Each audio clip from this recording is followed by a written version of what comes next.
പത്രത്തിൽ ഫോട്ടോ വന്നാൽ പോരാ, ജനങ്ങളുടെ വിഷയങ്ങളിൽ കൈകാര്യം ചെയ്യും. അതാണൊരു മന്ത്രി. ജനങ്ങൾ വോട്ട് മേടിച്ച് അധികാര കസേരയിൽ ഇരിക്കുമ്പോൾ ഓർക്കണം ഞാനിവിടെ എങ്ങനെ വന്നു. അതാണ് മന്ത്രി. അത് ആരുടെ ഏത് പാർട്ടിയിലുള്ളവരെയായാലും ഞങ്ങൾ അംഗീകരിക്കും. അതാണ് മന്ത്രി. സ്ട്രീറ്റിന്റെ അവസ്ഥ നിങ്ങൾ കണ്ടോ? ആ റോഡിന്റെ അവസ്ഥ കണ്ടോ? ഒരു ഓട്ടോ വിളിച്ചാൽ വരത്തില്ല, അതിനോടുള്ള ഓട്ടോ വിളിച്ചാൽ പോകത്തില്ല. എന്താ വണ്ടികൾ മൊത്തം പണി. എത്ര പേര് മറിഞ്ഞു വീണു, എത്ര പേരുടെ കാലൊടിച്ചു. ക്ഷമയ്ക്കൊരു പരിധിയുണ്ട് സാറേ, ക്ഷമയ്ക്കൊരു പരിധിയുണ്ട്. നിർത്താൻ സാർ പറഞ്ഞു.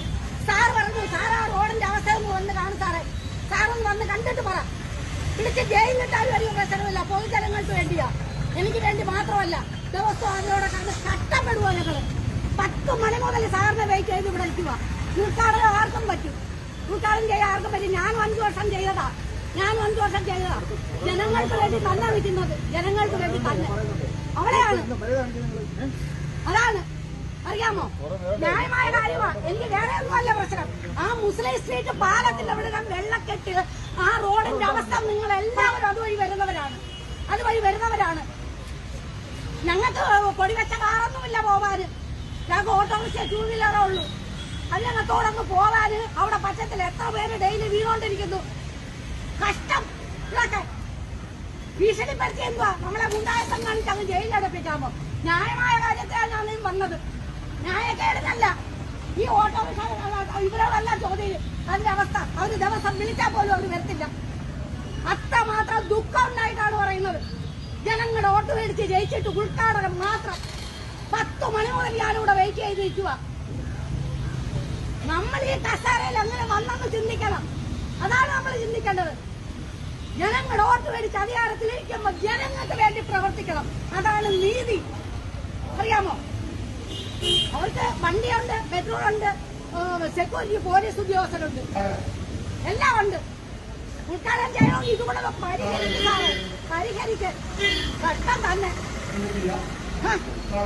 പരിഹരിക്ക്. എന്തിനും ഉദ്ഘാടനം ആർക്കും ചെയ്യാം. കർഷകന് ഉദ്ഘാടനം കഷ്ടം തന്നെ. അറിയാമോ? ക്ഷമയ്ക്കൊരു പരിധിയുണ്ട്.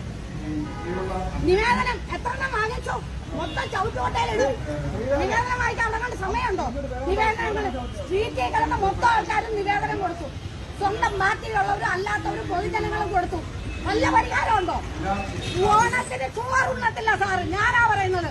അവിടെ നിരാഹാരം കിടക്കും ഞാൻ. യാതൊരു സംശയമില്ല. ഓഫീസിൽ നിരാഹാരം കിടന്നിരിക്കും ഞാൻ.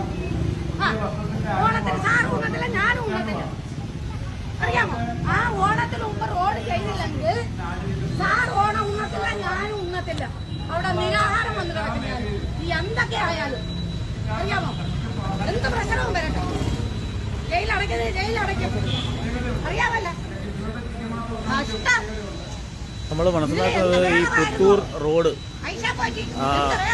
റോഡിന്റെ ശോചനാവസ്ഥയിൽ പ്രതിഷേധിച്ചുകൊണ്ട് ഇവര് ധനകാര്യ മന്ത്രിയെ ഇപ്പോൾ ഇവിടെ തടയുകയാണ്. അവിടെ പ്രതിഷേധം അറിയിക്കുകയാണ്.